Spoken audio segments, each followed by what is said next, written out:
Hey everybody, welcome back to Backlog Banter. I'm your boy Abram, joined as usual by Tucker Hazel, and joined today for a very special video is also Mr. Tanner Dykstra, because we are here to talk about these boys' specialty. We're here to talk about some Marvel shit because Square Enix, in what was kind of a dumpster fire of a presentation, showed what Tucker and I kind of unanimously decided could possibly be the game of the entire E3 show, and that is Yep. Guardians of the Galaxy. But before we share our thoughts, if you want to talk to us about the game or anything else, link to the description. Link in the description is the Discord. You know what to do. You've probably watched our videos before. Like, subscribe, Discord. Just do it. All done with the plugs. We Yeah. fucked it up, but it doesn't matter because it doesn't look like Eidos Montreal fucked up Guardians of the Galaxy. I think it Well, looks pretty yeah. good.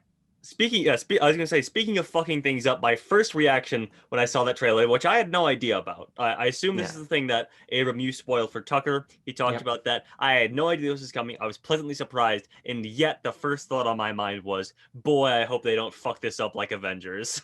And it doesn't Yeah. look like they did. No, no, it does not. Because the thing is that it doesn't seem to be having the issues that we initially had with Avengers. Like, okay, well, they're using this weird visual style for the characters that's ripping off of the MCU, but this is much more comic based in terms of their designs for the characters. It has the tone, I would say, of the MCU, and it's very clearly inspired. Obviously, the team is the same as the MCU team, but there's a lot of things pointing to this, hopefully being what Avengers should have been.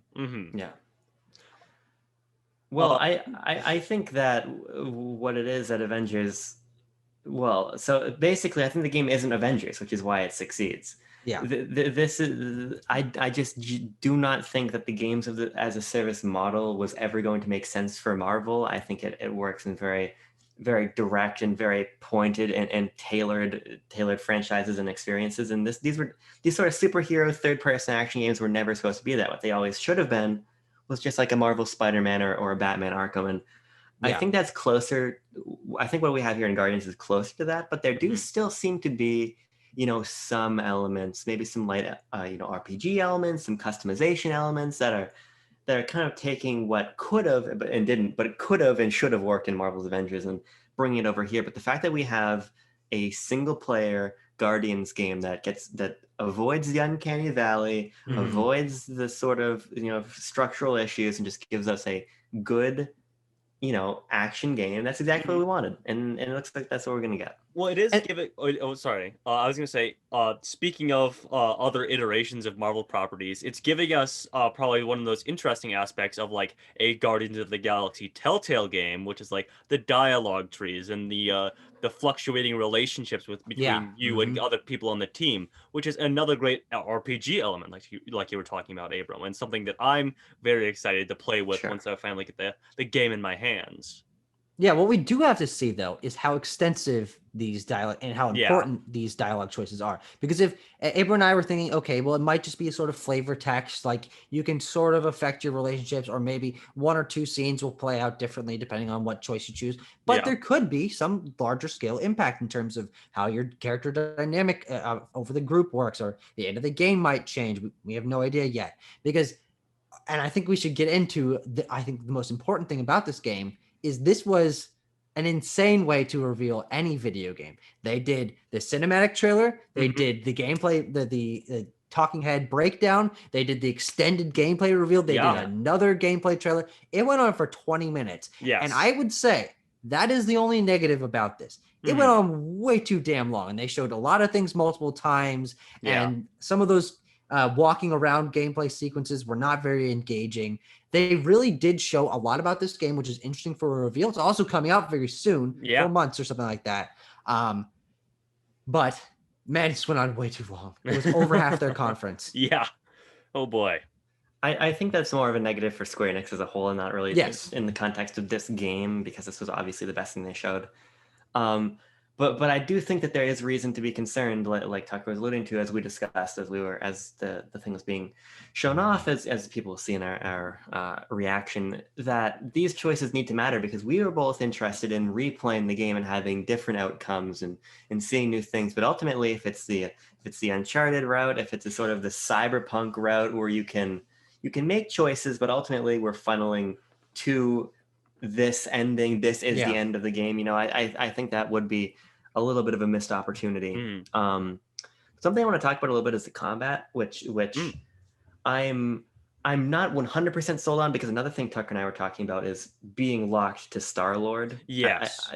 That's an interesting choice, but I likened it, Tanner, the combat. I'm curious what you think about how the combat looks. It feels almost Final Fantasy VII remake-esque in the sense that you have the very hands-on, action-oriented, almost kind of, character action DMC-esque combat, but you also have the more almost turn-based, quasi turn-based real-time squad commands. I think that's a really interesting system. Yeah. I just don't know if foregrounding Star-Lord as the main character the entire time services that or not. That is something I'm concerned about from not only like face value gameplay, but also like how I'm going to play it, because I want to take advantage of the team to the full extent, but I know myself. I'm afraid that if it's not incentivized and if the game doesn't force you to learn those mechanics, I'm just going to be taking the brunt of combat on myself as Star-Lord and not using those team elements. So I do hope it's integrated well and that it really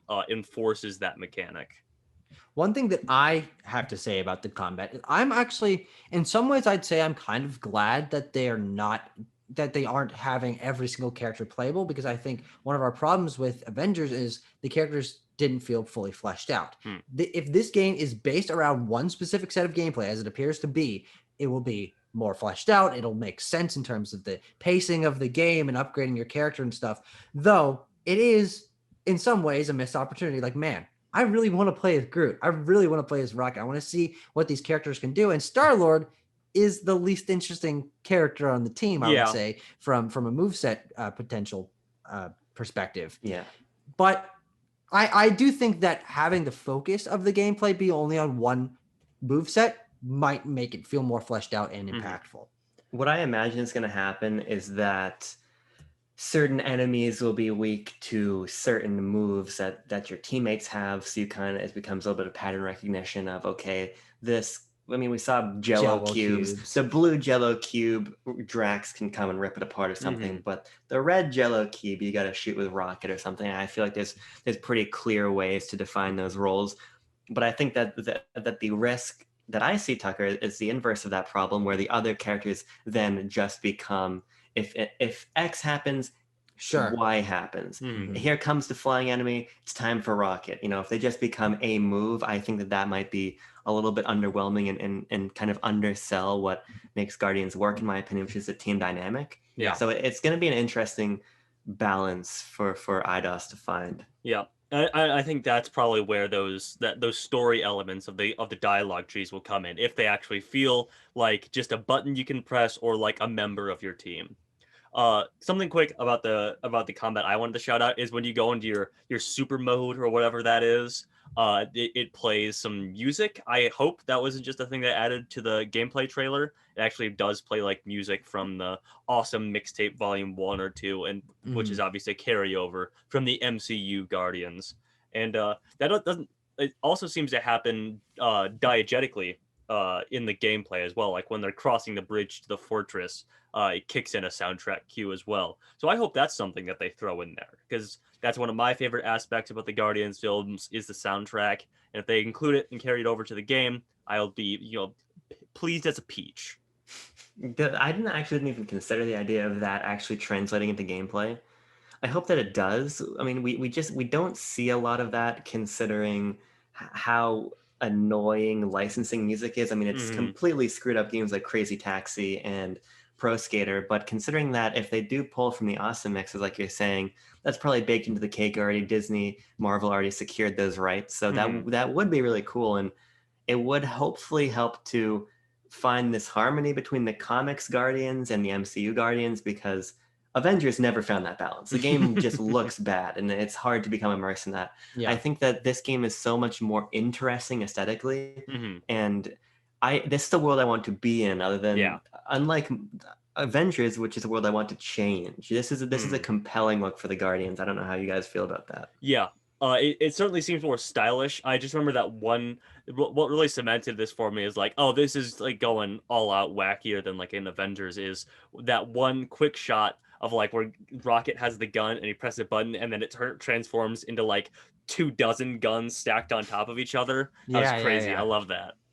And we were hoping, looking at the gameplay and some of the larger scale battles, that maybe will be some HUD elements that are more stylized, more comic. But in all honesty, there probably won't be. We don't really know, obviously, the full extent of the combat. But I do think that having this aesthetic where there's all these poppy colors, these locations are really interesting. They're on yellow things in the water. Are they creatures? Who knows?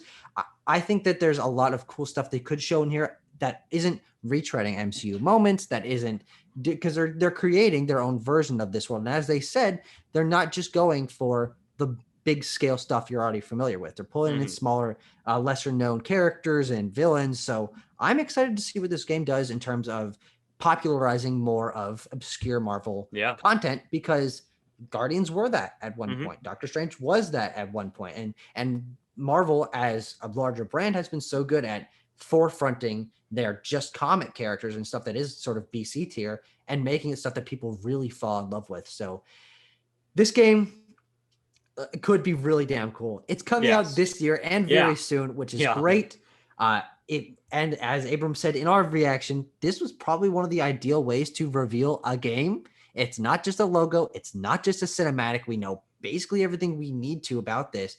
It unfortunately just dragged on a little long. I think they needed to rein it in a little bit, but maybe they were like, oh, we don't have the content from our other stuff, so let's really lean on to this, which unfortunately made us sort of lose interest near the end. We were like, well, this is going on a long time, but I'm very happy with overall. Yeah. I have to say it.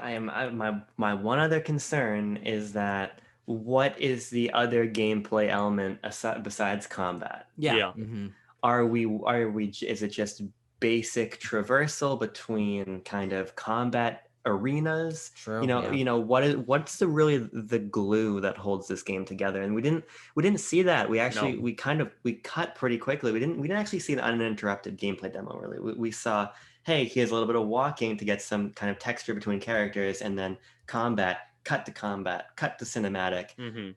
Are we going to have almost Uncharted-esque platforming to an extent? Are we going to have some puzzle solving like God of War, environmental contextual puzzles? I don't know. I'm there's going to be something. Yeah. And I just hope that something is compelling. But we'll see. I'm optimistic. Flying the ship, boy. Yeah. What I give to fly the Milano. I mean, we'll see. I don't know if larger scale exploration actually choosing what planet you go to. I feel like this is much more linear of a game than we're maybe thinking. I think it's probably just going to be cut scenes, land on a planet, like deal with some stuff. I really think that it's going to be much more story focused, and then the gameplay is sort of just what attaches this story together. But I don't know. I think this game is exciting because it's something different for superhero games. Yeah. Marvel's Avengers tried to be team dynamic game, but it ended up shoehorning its mechanics into multiplayer modes that didn't support what the gameplay mechanics were, like a whole mess. But this has character dynamics. It's got choice. It's got interaction. It's got all your characters around you, always talking, sort of what the charm of Uncharted is like. And that's very different from Spider-Man. It's very different from Batman games. So, I really hope this is very good. I really hope it is. I'm setting my expectations sort of middle because I don't want to be extremely disappointed, but it's all points signed to yes, if you know what I'm saying. Yeah, we'll see. This seems like a better fit of developer and game type than Crystal and Avengers, but it is kind of hard to divorce yourself from the mess that game turned into. So we'll see. 4 months is not long to wait. Hopefully they just were saving it, and this isn't emblematic of a rushed development cycle or something, because we really don't know. But any final thoughts? No, that's it. 4 months. See you guys in another video. 4 months, and we'll be reviewing this game.